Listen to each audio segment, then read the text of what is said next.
রাজস্থানের আরাবল্লী পাহাড়ের বুক চিরে দাঁড়িয়ে থাকা কুম্ভলগড় দুর্গ।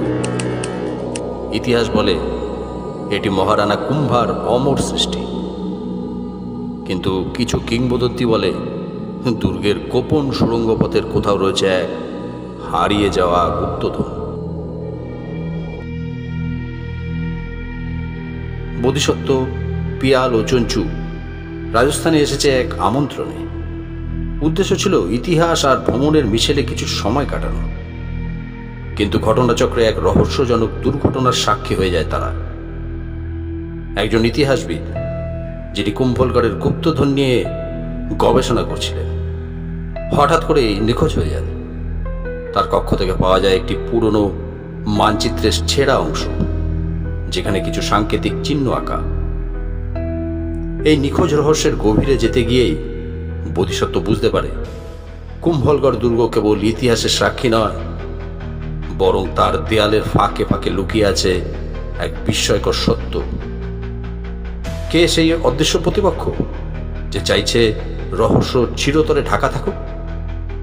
গুপ্তধনের সন্ধানে কি মৃত্যুর ফাঁদ পেতে আছে? বোধিসত্ত্ব কি পারবে এই ধাঁধার জট খুলতে? ওয়ান ডে সাসপেন্স গোয়েন্দা গল্পের সাম্রাজ্যে আপনাকে স্বাগত জানাই। ধূমপান, মদ্যপান, মাদকদ্রব্য সেবন স্বাস্থ্যের পক্ষে হানিকর, তাই সম্পূর্ণরূপে বর্জন করুন। শুরু হচ্ছে লেখক দীপক চন্দ্রের কলমে সৃষ্ট গোয়েন্দা বোধিসত্ত্বর গোয়েন্দা অ্যাডভেঞ্চার, কুম্ভলগড়ের গুপ্তধন রহস্য।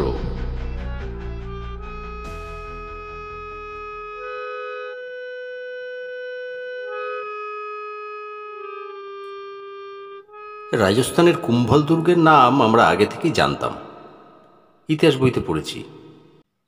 এটি মহারানা কুম্ভার গড়া দুর্গ, যার প্রাচীর চীনের প্রাচীরের পরেই পৃথিবীর দ্বিতীয় দীর্ঘতম। কিন্তু জানতাম না এই দুর্গে লুকিয়ে আছে এক রহস্য, যা আমাদের মতো গোয়েন্দাদের টেনে নিয়ে যাবে এক শ্বাসরুদ্ধকর অ্যাডভেঞ্চারের মধ্যে। ঘটনাটা শুরু হয়েছিল এক অদ্ভুত চিঠি থেকে। বোধিসত্ত্বের অফিসে এসে পৌঁছেছিল একটি হলদেটে পুরনো কাগজে লেখা চিঠি। পাঠিয়েছিলেন একজন ইতিহাসবিদ, নাম জয়ন্ত ত্রিপাঠী। চিঠিতে তিনি উল্লেখ করেছিলেন কুম্ভলগড় দুর্গের গভীরে নাকি লুকিয়ে আছে এক মূল্যবান গুপ্তধন, যার অস্তিত্ব নিয়ে আজ পর্যন্ত কেউ নিশ্চিত হতে পারেনি। অথচ কিছুদিন ধরে একের পর এক অদ্ভুত ঘটনা ঘটছে দুর্গের আশেপাশে। স্থানীয় কিছু মানুষ দাবি করছে রাতে দুর্গের মধ্যে ছায়ামূর্তি দেখা যায়। কেউ কেউ আবার বলছে তারা অদ্ভুত শব্দ শুনতে পেয়েছে, যেন মাটির নিচে কেউ কিছু খুঁড়ছে। বোধিসত্ত্বের চোখে মুখে উত্তেজনা দেখলাম। ও চুপচাপ বসে চিঠিটা পড়ে আবার হাতে ঘুরিয়ে ঘুরিয়ে দেখছিল। তারপর আমাদের দিকে তাকিয়ে বলল, কুম্ভলগড় যাচ্ছি কদিনের জন্য, তৈরি হয়ে নে তোরা। আমি আর চঞ্চু একে অপরের দিকে তাকালাম।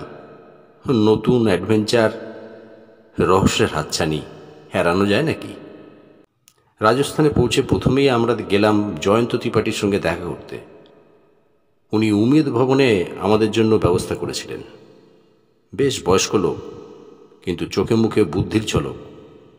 আমাদের দেখে বললেন, আপনারা এসেছেন দেখে বুকে একটু বল পেলাম। দুর্গের ভিতর যে কিছু একটা ঘটছে সেটা নিয়ে আমি নিশ্চিত, কিন্তু কেউ আমার কথা বিশ্বাস করছে না। আপনার সন্দেহের ভিত্তি কি? বোধিসত্ত্ব জানতে চাইল। ত্রিপাঠীবাবু গম্ভীর গলায় বললেন, আমি বহু বছর ধরে কুম্ভলগড়ের ইতিহাস নিয়ে গবেষণা করছি।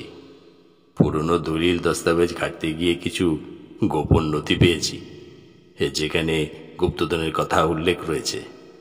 বলা হয়েছে মহারানা কুম্ভার রাজকোষের এক অংশ দুর্গের নিচে লুকিয়ে রাখা হয়েছিল। কিন্তু এই নথিগুলো হাতে আসার পর থেকে আমি লক্ষ্য করেছি কেউ আমার উপর নজর রাখছে। আমার গবেষণার কাগজপত্র এলোমেলো হয়ে যাচ্ছে। আর কিছুদিন আগে আমার বাড়ির দরজায় হুমকি দিয়ে একটা চিরকুট পাওয়া গেছে।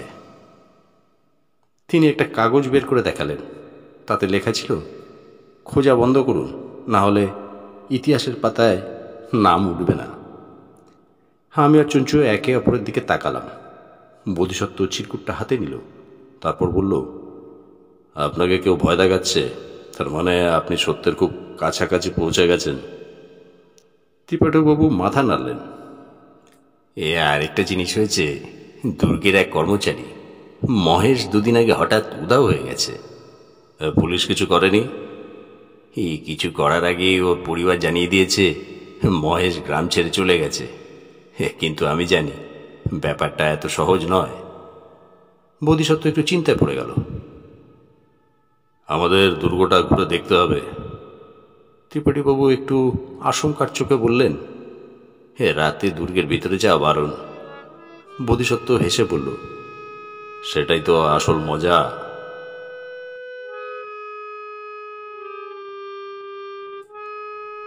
রাত নামে কুম্ভলগড় দুর্গের বিশাল প্রাচীরের আড়ালে এক অদ্ভুত নীরবতা ছড়িয়ে পড়ে। আকাশে সাফ চাঁদ, কিন্তু মাটিতে কিছু যেন গুমোট অন্ধকার। আমরা তিনজন, বোধিসত্ত্ব, চঞ্চু এবং আমি, দুর্গের ভিতর প্রবেশ করি। ত্রিপাঠীবাবু নিষেধ সত্ত্বেও আমরা সেখানে যাই। উদ্দেশ্য একটাই, রহস্য খুঁজে বার করা। দুর্গের ভিতরে ঢুকতেই প্রথমে একটা অদ্ভুত ঠান্ডা বাতাস বোধিসত্ত্বের মুখে এসে ধাক্কা দেয়।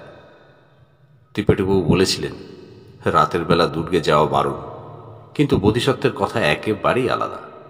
ও এক চিলতে হাসি দিয়ে বলেছিল, রাতের অন্ধকারে যেটা লুকানো সেটা কেবল চেয়ে দেখলেই পাওয়া যায়। এমনকি চঞ্চু আজকে একদম চুপ হয়ে গেছে। আমাদের জন্য সেটা খুব অস্বাভাবিক, কারণ চঞ্চু সাধারণত এক মুহূর্ত চুপ করে থাকতে পারে না। তবে বোধিসত্ত্বের নেতৃত্বে আমরা অদ্ভুতভাবে অপ্রতিরোধ্য হয়ে উঠেছিলাম। দুর্গের ভিতরে গলিতে ঢুকতেই একটা খটখট শব্দ শোনা গেল। মনে হচ্ছিল কেউ যেন মাটির নিচে কিছু খুঁড়ছে, যেমনটা ত্রিপাঠীবাবু বলেছিল। শব্দটা আসছিল আমাদের সামনে থেকে।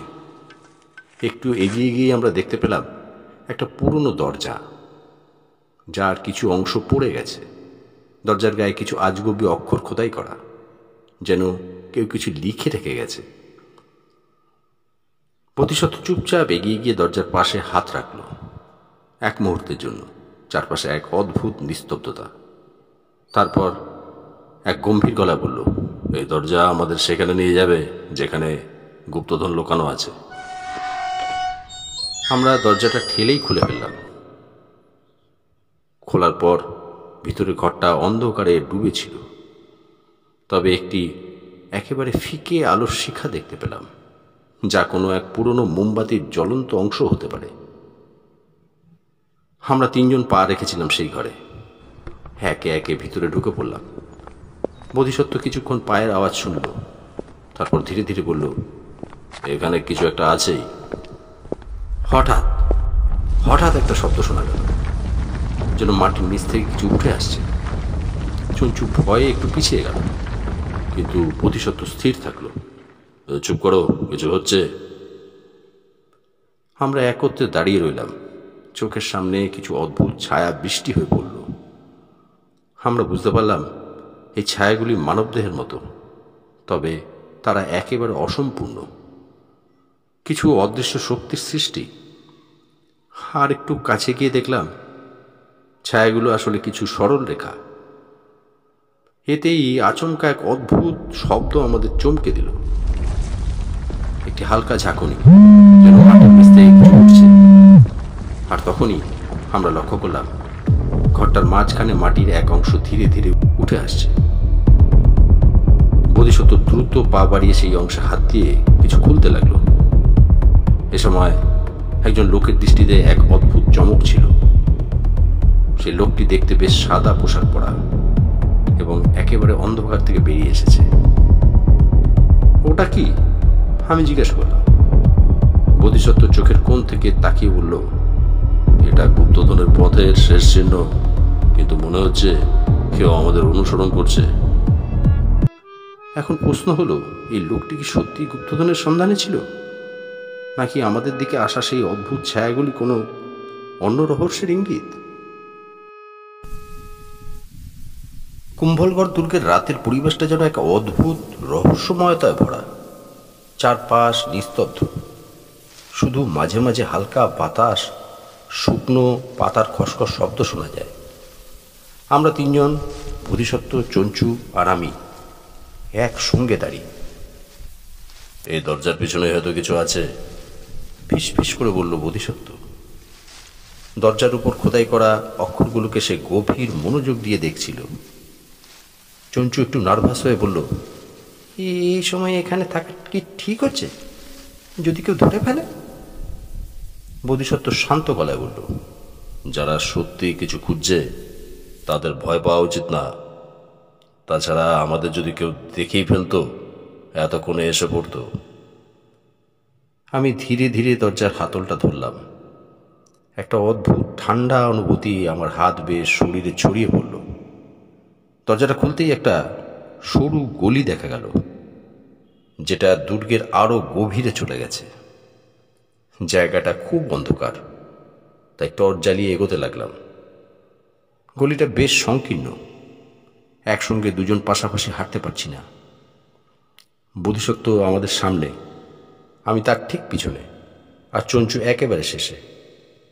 হঠাৎ একটা অদ্ভুত শব্দ শুনতে পেলাম, যেন মাটির নিচ থেকে আসছে। চঞ্চু ফিস ফিস করে বলল, এটা কি? ভূত টুত কিছু না তো?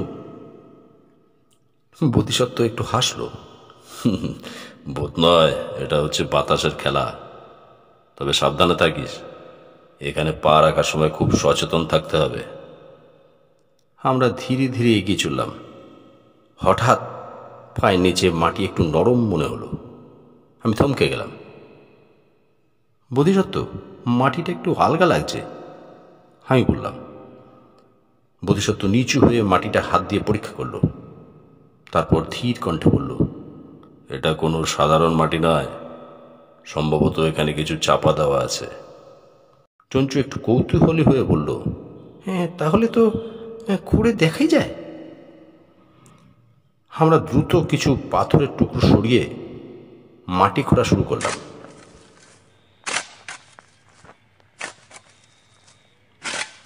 মিনিট দশেকের মধ্যেই একটা ছোট্ট লোহার বাক্সের অংশ দেখা গেল। বাক্সটা বেশ পুরনো, ধুলো ময়লা জমে গেছে। বোধিসত্ত্ব ধীরে ধীরে বাক্সটা খুলল। আমাদের শ্বাস তখন প্রায় আটকে গেছে। ভেতরে কি গুপ্তধন না অন্য কিছু? বাক্স খুলতেই আমরা দেখলাম ভিতরে পুরনো কিছু নথিপত্র আর এক গুচ্ছ মুদ্রা রাখা আছে, কিন্তু আশ্চর্যজনকভাবে মুদ্রাগুলো সোনার নয়, রূপার। চঞ্চু হতাশ হয়ে বলল, এই তো, এত খাটাখাটির পর শুধু এই? বোধিসত্ত্ব একটু মৃদু হাসল, তুমি যা দেখছো সেটাই সব নয়, এই নথিগুলোতে হয়তো লুকিয়ে আছে সত্যিকারের গুপ্তধনের সূত্র। আমরা দ্রুত নথিগুলো একবার দেখে নিতে লাগলাম। কিছু প্রাচীন রাজকীয় আদেশ, আর তার মধ্যে একটা জায়গার নাম লেখা, অমরকুণ্ড। আমি বিস্মিত হয়ে বললাম, অমরকুণ্ড? এটা তো এই দুর্গের একদম পিছনের দিকে, তাহলে কি গুপ্তধন ওখানেই? বোধিসত্ত্ব চুপ করে কিছুক্ষণ ভাবল, তারপর বলল, আমাদের দেরি করা ঠিক হবে না, কেউ যদি আমাদের আগে পৌঁছে যায়। চঞ্চু একটু নার্ভাস হয়ে বলল, মানে আরো বিপদ আমাদের জন্য অপেক্ষা করছে? বোধিসত্ত্ব মৃদু হেসে বলল, রহস্যের পথে চলতে গেলে একটু ঝুঁকি তো নিতেই হয় বন্ধু। অমরকুণ্ড। বোধিসত্ত্বের কথাটা শুনেই চঞ্চু উত্তেজিত হয়ে উঠল, মানে গুপ্তধনটা তাহলে ওখানে আছে? তাহলে দেরি না করে চলো, হ্যাঁ এখনই যাই। বোধিসত্ত্ব একটু চিন্তিত ভঙ্গিতে বলল, তাড়াহুড়ো করাটা বোকামি হবে। কেউ না কেউ নিশ্চয়ই এই গুপ্তধনের খোঁজে আছে, আর তারাও হয়তো ইতিমধ্যে সূত্র খুঁজে পেয়ে গেছে। আমরা সরাসরি সেখানে গেলে বিপদে পড়তে পারি। আমি মাথা নেড়ে বললাম, তা ঠিক, আমাদের বুঝে শুনে এগোতে হবে। কিন্তু একটা কথা বলো তো, এই অমরকুণ্ডের ব্যাপারে কিছু জানো? বোধিসত্ত্ব একটু চিন্তা করে বলল, অমরকুণ্ড সম্পর্কে প্রাচীন রাজকীয় নথিপত্রে উল্লেখ আছে কথিত আছে এই কুণ্ডের জলের স্পর্শ নিলে নাকি দীর্ঘায়ু লাভ হয়। তবে এর সত্যতা নিয়ে বিতর্ক আছে, কিন্তু একটা জিনিস নিশ্চিত, এটা কুম্ভলগড়ের দুর্গের সবচেয়ে গোপন আর পুরনো অংশগুলোর একটি। গুপ্তধনের মালিক যদি সত্যি এটাকে লুকোতে চাইতো, তাহলে এর চেয়ে ভালো জায়গা আর হতো না। চঞ্চু একটু চিন্তিত মুখে বলল, কিন্তু এটা কি সম্ভব? কয়েকশো বছর আগে লুকানো ধনসম্পদ এখনো ওখানে অক্ষত থাকতে পারে? বোধিসত্ত্ব মৃদু হাসল। গুপ্তধনের কাহিনীগুলো সবসময় রহস্যময় হয় চঞ্চু। অনেক সময় সত্য আর কল্পনার সীমারেখা ঘোলাটা হয়ে যায়, কিন্তু আমাদের হাতে এখন যে সূত্র আছে সেটা সত্যের খুব কাছাকাছি বলেই মনে হচ্ছে। আমি একবার চারপাশে তাকিয়ে বললাম, তাহলে এখন আমাদের পরবর্তী পদক্ষেপ কি? রাত হয়ে গেছে, এই সময় দুর্গের পেছনের অংশে যাওয়া কি নিরাপদ হবে? বোধিসত্ত্ব একটু চুপ করে রইল, তারপর বলল, আমাদের কাছে দুটো পথ খোলা আছে। এক, আমরা এখনই গিয়ে ঝুঁকি নেব। দুই, আমরা অপেক্ষা করব, আরও কিছু তথ্য সংগ্রহ করব, তারপর ঠিক করব কখন যাব। কিন্তু একটা কথা মনে রাখতে হবে, যদি অন্য কেউ আগে পৌঁছে যায় তাহলে হয়তো আমরা খালি হাতে ফিরব। চঞ্চু কিছুক্ষণ ভাবল, তারপর বলল, হ্যাঁ, আমার মতে এখনই যাওয়া উচিত। কেউ আমাদের আগেই পৌঁছে গেলে সেটাই হবে আসল বিপদ।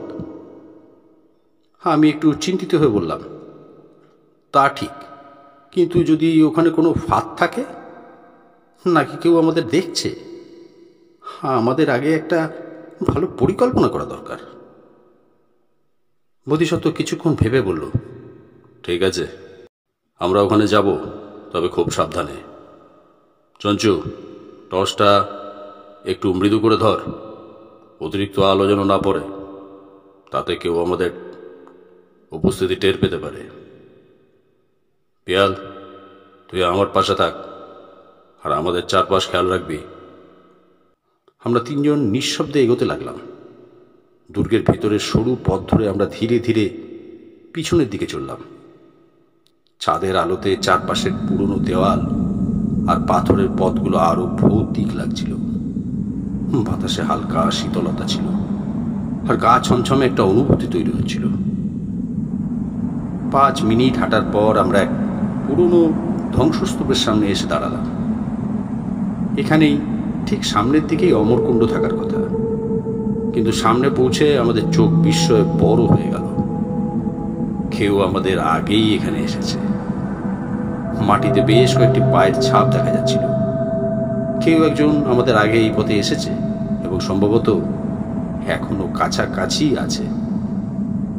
চঞ্চু গলা নামিয়ে বলল, বোধিদা, কেউ আমাদের আগেই খুঁজে পেয়েছে। এখন কি হবে? বোধিসত্ত্ব এক মুহূর্ত চুপ করে থাকলো, তারপর নিচু স্বরে বলল, আমাদের আরো সতর্ক থাকতে হবে। আমরা ভুলেও যেন কোনো শব্দ না করি। এই গুপ্তধনের পেছনে কে আছে সেটা আমাদের বের করতে হবে। আমি শ্বাস চেপে বললাম, তাহলে কি আমাদের থামতে হবে নাকি এগিয়ে যাব? বোধিসত্ত্ব চোখের ইশারায় আমাদের ইঙ্গিত করল, আমরা এগোবো, কিন্তু খুব সাবধানে। কারণ এবার আমরা শুধু গুপ্তধনের সন্ধান করছি না, খুঁজছি সেই ব্যক্তিকেও যে আমাদের আগেই এখানে এসেছে। দুর্গের পিছনের পথটা খুব একটা চেনা নয় আমাদের কাছে, তবে বোধিসত্ত্বের হাতে ছিল একটি পুরনো মানচিত্র, যেটা সেই লোহার বাক্সে থাকা নথিপত্রের ফাঁকে পাওয়া গিয়েছিল। এদিকে যেতে হবে। মানচিত্রে আঙুল রাখে বোধিসত্ত্ব। এখানে লেখা, পশ্চিম গাত্রের নিচে চন্দ্রভাঙার পাশ দিয়ে। চঞ্চু কপাল কুঁচকে বলল, চন্দ্রভাগা? এটা আবার কি?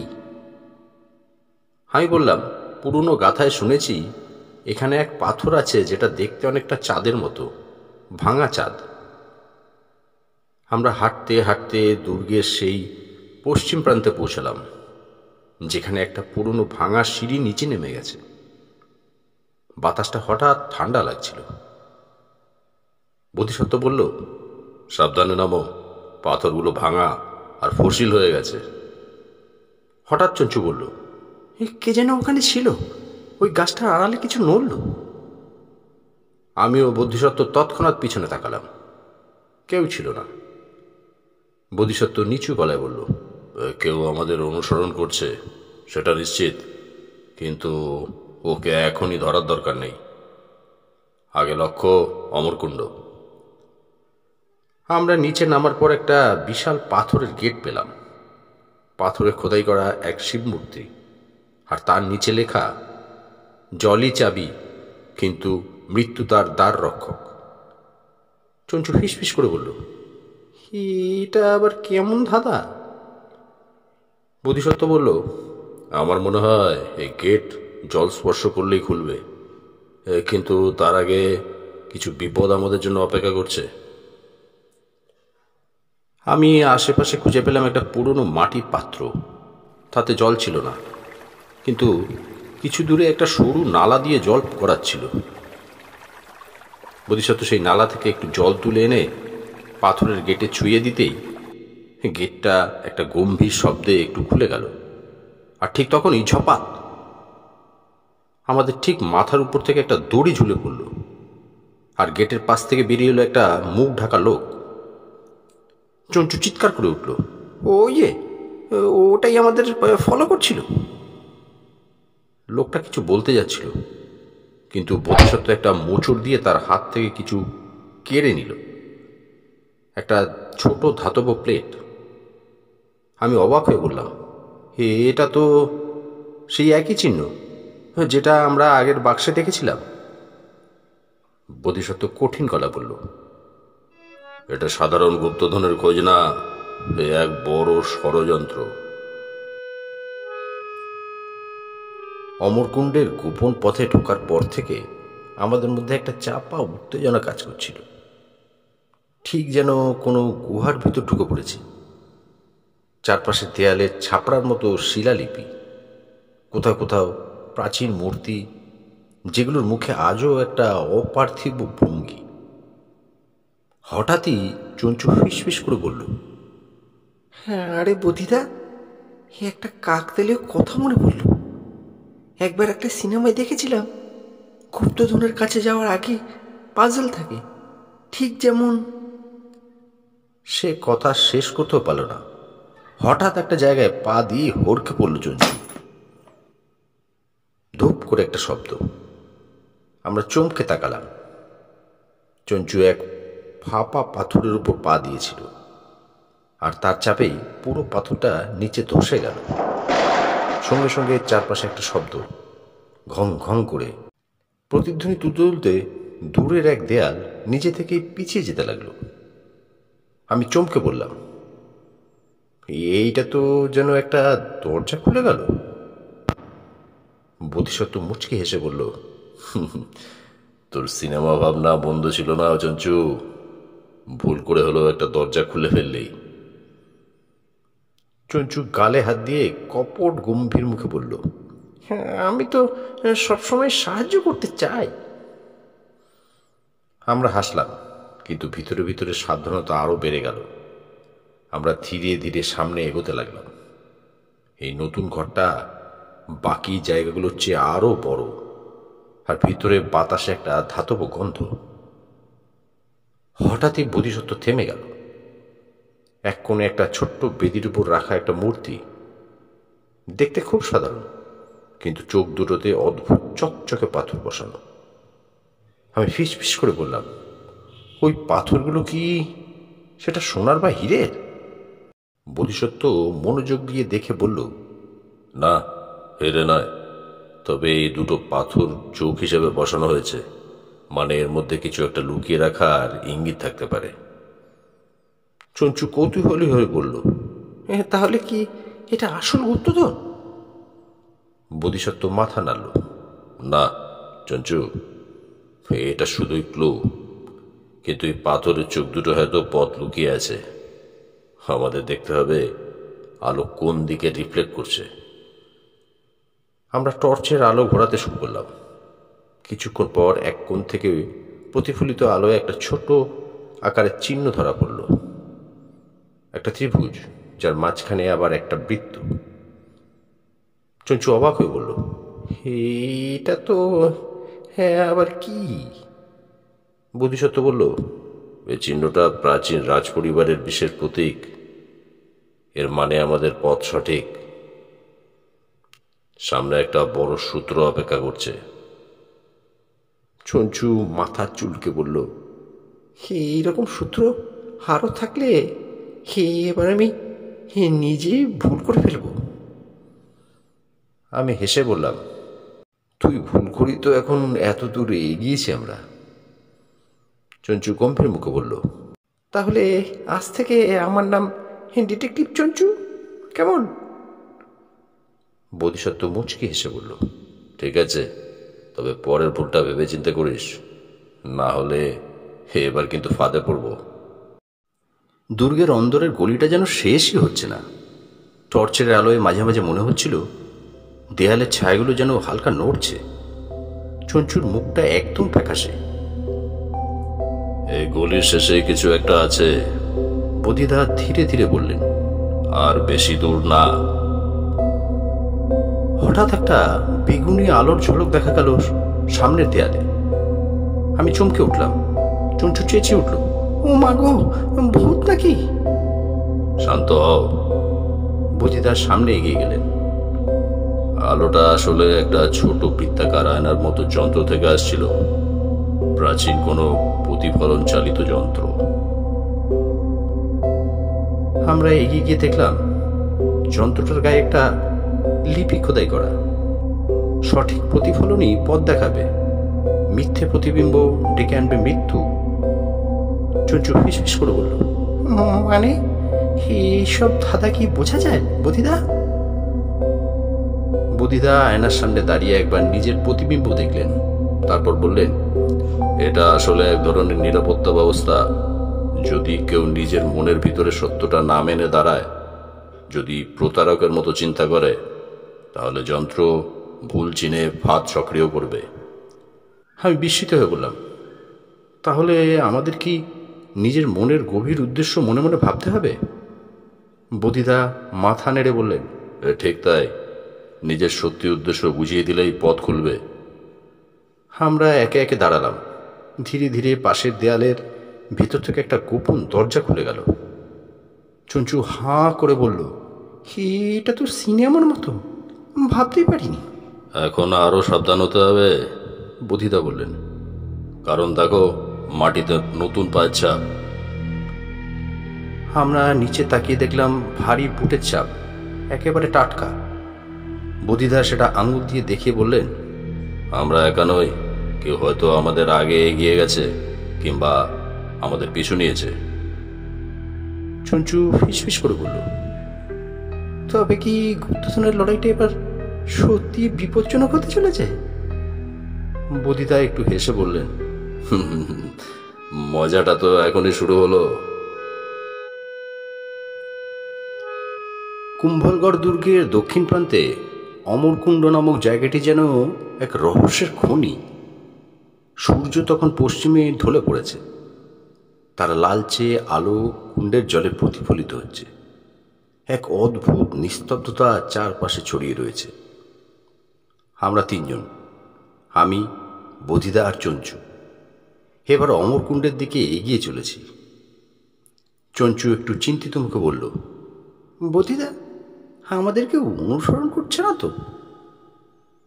বোধিদা হালকা হাসল, অনেক সময় যারা অনুসরণ করে তারা দেখা দেয় না, কিন্তু তাদের ছায়া পড়ে যায়। আমি একটু থমকে গেলাম, মানে কেউ আমাদের নজরে না এসে পিছনে লেগে আছে? বোধিদা ধীরে ধীরে বলল, এই জায়গায় গুপ্তধনের গন্ধ অনেকের নাকে পৌঁছে গেছে, আমি নিশ্চিত। অমরকুণ্ডের পাথরের ঘাটে আমরা পৌঁছতেই বোধিদা কুণ্ডের পাশের একটা প্রাচীন খোদাই লক্ষ্য করল। একটা পদ্ম ফুলের নিচে লেখা, অমরত্ব যেখানে মিথ্যে, সত্য সেখানেই লুকিয়ে থাকে।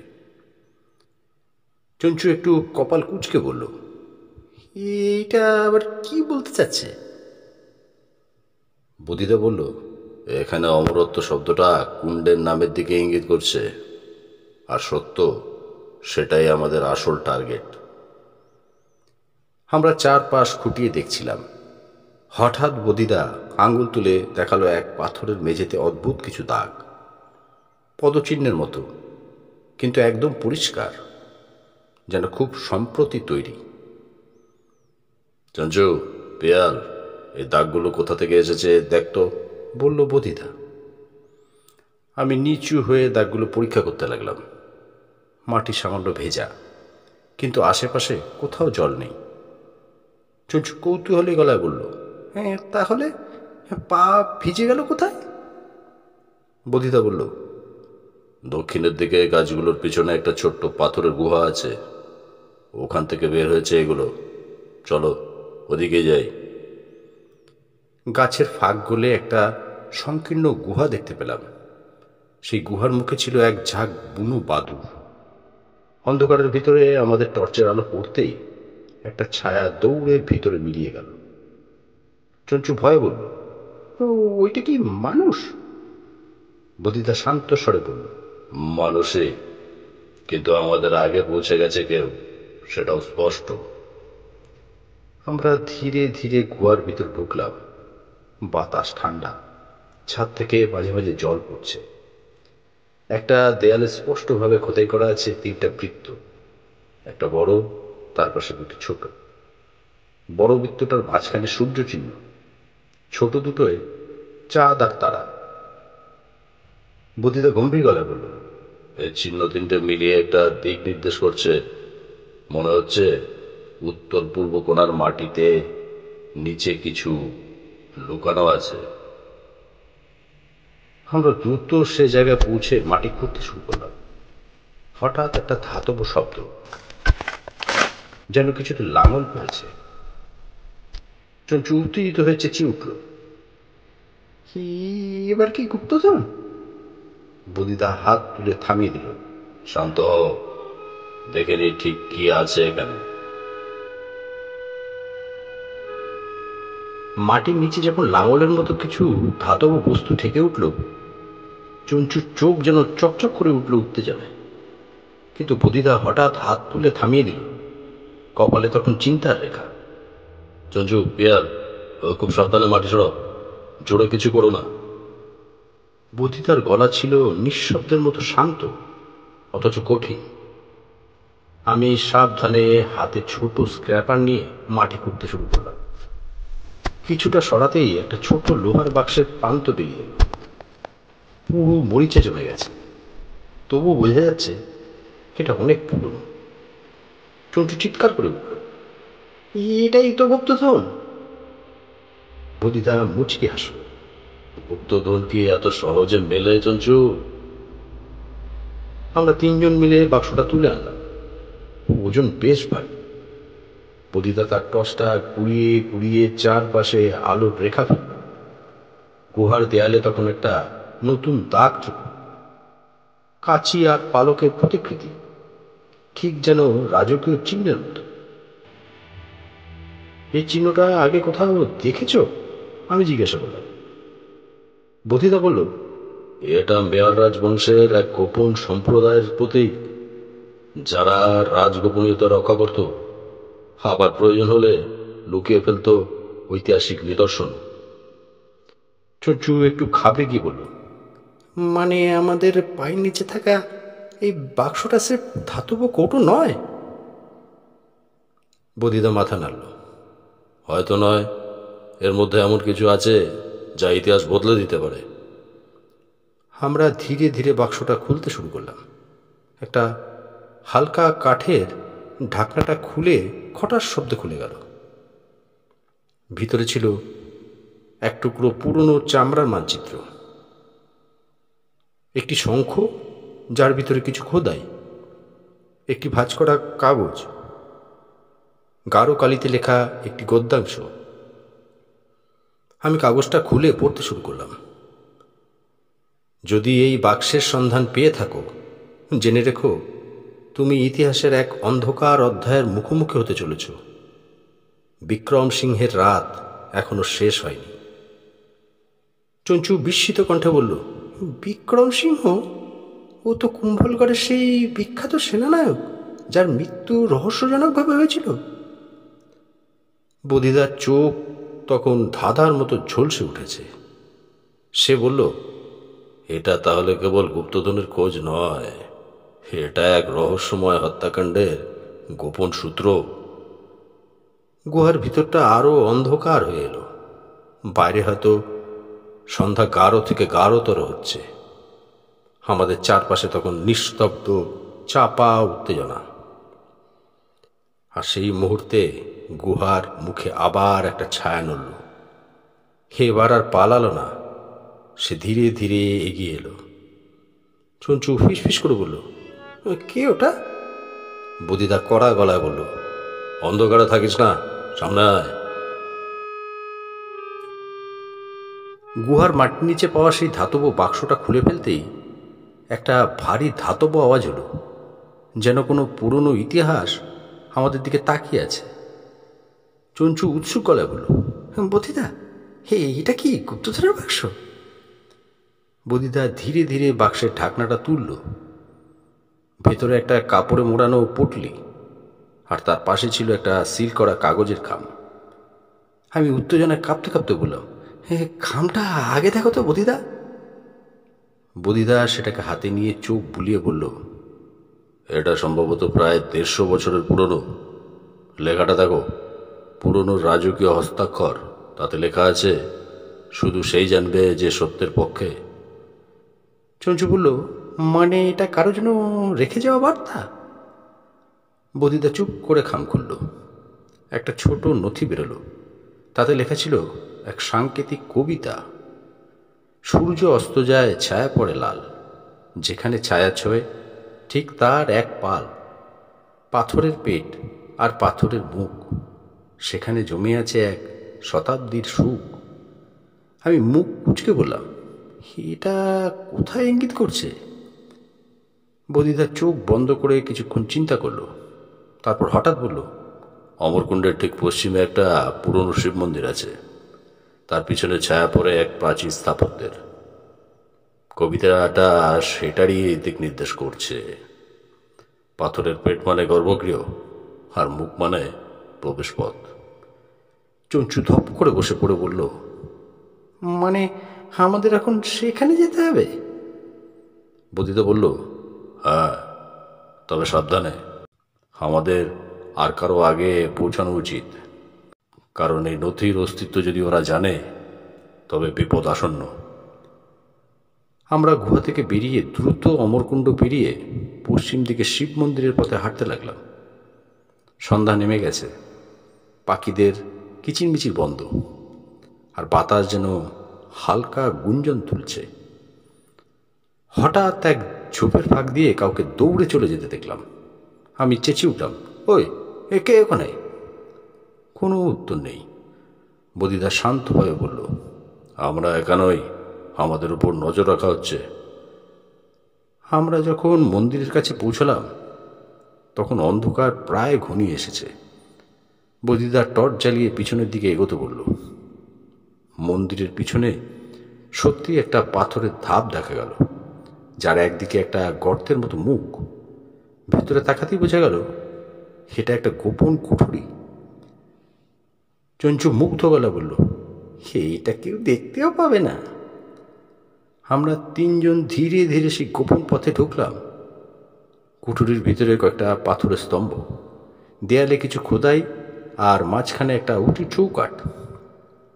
বদিদা মৃদু স্বরে বলল, এইখানে ইতিহাস আর রহস্যের জোট বাঁধা। কিন্তু সাবধান, এই জায়গার গোপনতা রক্ষা করতে গিয়ে অনেক রক্ত ঝরেছে। ঠিক সেই সময় ঠক করে একটা আওয়াজ। আমি চমকে বললাম, ওটা কি? বদিদা মাটির দিকে টর্চ ফেলে বলল, দাঁড়াও, পায়ের নিচে যেটা চাপ পড়েছে ওটা একটা সুইচ, কোনো ফাঁদ হতে পারে। চঞ্চু সরে দাঁড়াতেই এক কোণ থেকে হঠাৎ একটা তীর সাইক করে ছুটে এলো। গায়ে না লাগলো, যেন শ্বাস কেটে গেল। আমি হাঁপাতে হাঁপাতে বললাম, আমরা কি করে বেরোবো এখান থেকে? বদিতা বলল, সঠিক পথ না জানলে বেরোনোর কোনো উপায় নেই। সামনে যেটা আসবে তার জন্য তৈরি থেকো। আমি, চঞ্চু আর বদিদা দাঁড়িয়েছিলাম সেই অন্ধকার গোপন কুঠুরির ভেতর। মাথার উপরে ছাদের ফাঁকে ঢুকছে হালকা চাঁদের আলো। একটু আগেই এক কোণ থেকে ছুটে এসেছিল একটা তীক্ষ্ণ তীর। আরও এক ধাপ এগোলেই কেউ হয়তো রক্তাক্ত হয়ে মাটিতে লুটিয়ে পড়ত। চঞ্চু ধীরে ধীরে বলল, বদিদা, এটা কি ফাঁদ না একটা সতর্কবার্তা? বদিদা বলল, এই ধরনের গোপন কুঠুরি তৈরি করা হতো গুপ্তধনের আসল পথকে লুকিয়ে রাখার জন্য। যারা অযোগ্য তারা যেন এখানে ঢুকে প্রাণ না দেয়, এটাই ছিল উদ্দেশ্য। আমি চারপাশে তাকিয়ে দেখলাম দেয়ালের গায়ে কিছু খোদাই, কিছু চিহ্ন, কিছু প্রতীক। তার একটার উপর টর্চ ফেলে বললাম, বদিদা, এটা দেখো, যেন সূর্য আর একটা বৃত্ত জড়িয়ে আছে। বদিদা এগিয়ে এসে চোখ বুলিয়ে বলল, এই প্রতীকটা সূর্যবংশীয় রাজাদের চিহ্ন, কিন্তু নিচের লেখাটা দেখেছিস? অগ্নিকোণে জন্ম, নৈরতে সমাপ্তি। চঞ্চু বলল, এই কথাটা আগেও শুনেছি, এ কোথায় যেন। বদিদা সেদিকে না তাকিয়ে বলল, সুরেশ গোস্বামীর চিঠিতে ছিল এই লাইনটা। তার মানে এটা নিশ্চিত এই পথ সঠিক। কিন্তু এই প্রতীকগুলোর মধ্যে একটা চাবিকাঠি লুকোনো আছে। দেখ, এই 5টা প্রতীকের মধ্যে একটা একটু উঁচু। আমি ধীরে ধীরে সেই উঁচু প্রতীকের উপর চাপ দিতেই ঘস ঘস করে একটা শব্দ হল।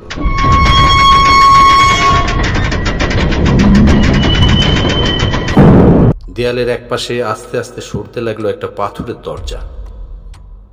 চঞ্চু ফিস ফিস করে বলল, যেন সিনেমার মতো। আমরা 3 জন দরজার উপরে পা রাখলাম। ন্যারো একটা করিডর। দেয়ালের গায়ে ঝুলছে কিছু ভাঙাচোরা অস্ত্র, পুরনো মশালের খুঁটি, আর মাঝে মাঝে মাটির নিচে খোপের মতো ফাঁকা জায়গা। হঠাৎ বদিদা থেমে গেল। পিয়াল, দেখ তো, ওই সামনে মেঝের উপর একটা লালচে ছোপ। আমি সামনে এগিয়ে গিয়ে টর্চ ফেলতে কেঁপে উঠলাম, বদিদা, এটা তো রক্ত। চঞ্চু ফিস ফিস করে বলল, তাহলে কেউ আগে ঢুকেছিল? বদিদা বলল, হ্যাঁ, এবং হয় সে জীবিত বেরোতে পারেনি, না সে এখানেই লুকিয়ে আছে। ঠিক সেই সময় এক গর্জনের শব্দে চারপাশ কেঁপে উঠল।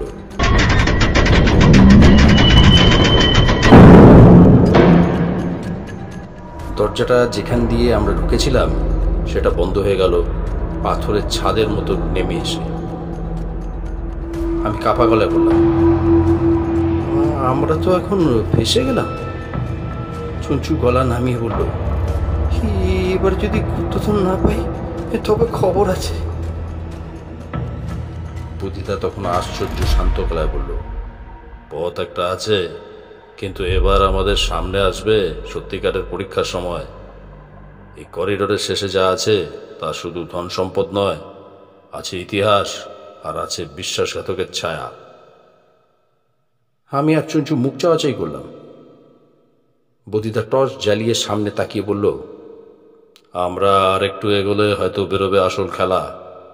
এখন যে নামটা উঠে আসবে সেই ছিল বিশ্বাসঘাতক। মনে আছে তো, রঘুনাথ সিংহের সভাসদদের মধ্যে একজন হঠাৎ নিখোঁজ হয়েছিলেন? আমি কাপা গলায় বললাম, সুরেশ গোস্বামী? বদিদা চোখ সরু করে বলল, হয়তো সে নিখোঁজ হননি, হয়তো তিনি এখানেই কোথাও শেষ সত্যটা রক্ষা করতে গিয়ে চিরতরে থেমে গেছেন।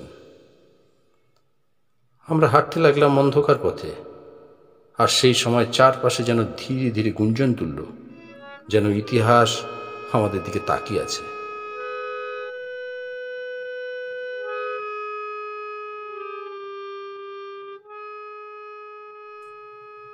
আমরা যখন সেই করিডোরে ঢুকলাম, ভেতরটা যেন কেমন ঘন হয়ে এলো। ছায়ার মধ্যে গুমগুম শব্দ, যেন অতীত নিজের গল্প বলতে চাইছে। বুধিদার সামনের দিকে এগিয়ে যাচ্ছিলেন, হাতে টর্চ, মুখে নিঃশব্দ দৃঢ়তা। চঞ্চু আর আমি পিছনে। দেয়ালের গায়ে ঝুলে থাকা পুরনো অস্ত্র, ভাঙাচোরা মশালের খুঁটি, আর হঠাৎ হঠাৎ ঠান্ডা বাতাসের ঝাপটা।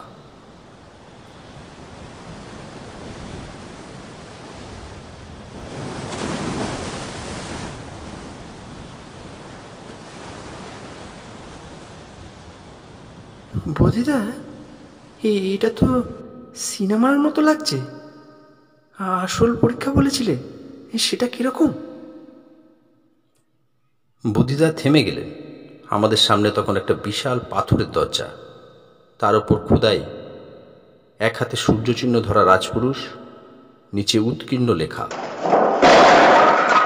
যে সত্য জানে সেই প্রবেশ করো, বাকিরা নিঃশেষেই শেষ। আমার হাত পা ঠান্ডা হয়ে এলো। বুদ্ধিদা একটুও কাঁপলেন না, মাথা নিচু করে বললেন, এ দরজাটা একটা প্রশ্ন রাখছে, উত্তর দিলে খুলবে, ভুল দিলে বাঁচার সম্ভাবনা নেই। প্রশ্নটা কি বলো দেখি? পাথরের নিচে লেখা ছিল, যে নাম রঘুনাথ সিংহের কাছে বিশ্বস্ত ছিল, অথচ বিশ্বাসঘাতকতাই তার শেষ পরিচয়, সে কে? সুরেশ গোস্বামী? না পেয়াল, ওটা ফাঁদ। সুরেশ চেয়েছিলেন ধন রক্ষা করতে, আসল বিশ্বাসঘাতক রঘুপতি দত্ত।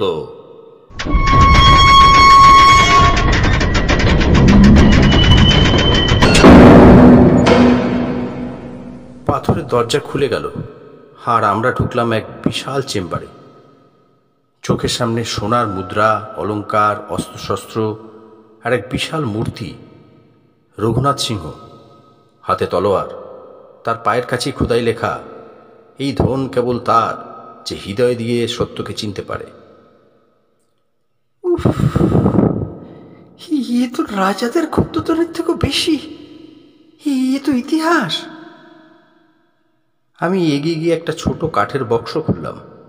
ভিতর থেকে বেরোলো একটা প্যাচমেন্ট। সেখানে লেখা, আমি রঘুনাথ সিংহ এই ধন রেখে গেলাম ভবিষ্যতের সেই হৃদয়ের জন্য যে রক্ষা করবে ইতিহাসকে।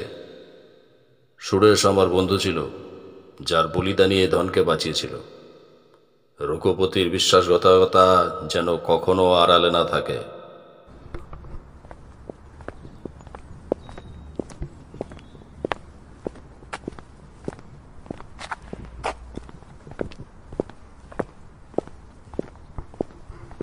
আমরা ঘুরে দাঁড়ালাম। পিছনে এক জীর্ণ ধুলো মাখা বৃদ্ধ দাঁড়িয়ে, চোখে একরাশ কান্না। আমি বিভাস গোস্বামী, সুরেশের ভাই। আমি এসেছিলাম, কিন্তু বেরোতে পারিনি। এতদিন ধরে এখানে দাদার নামটা যেন ইতিহাসে থাকে। বুদ্ধিদা এগিয়ে গেলেন, ওনার হাত ধরে বললেন, এবার তোমার ভাইয়ের সত্য বিশ্বের সামনে আসবে।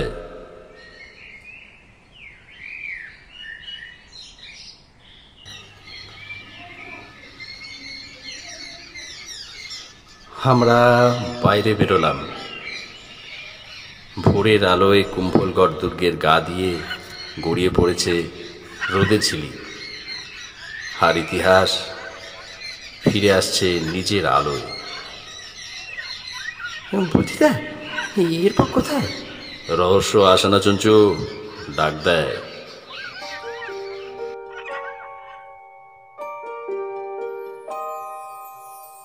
আর আমরাও সেইটাকে সাড়া দিই, কারণ প্রতিটি ইতিহাসের ছায়ায় লুকিয়ে থাকে এক নতুন রহস্য।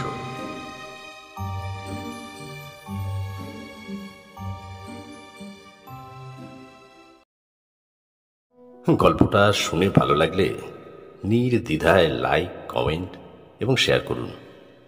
একটা লাইক তো আশা করতেই পারি। শুনতে থাকুন, ভালোবাসতে থাকুন। নিয়মিত নতুন নতুন গল্প শুনতে আমাদের YouTube channel one day suspense আজই সাবস্ক্রাইব করুন।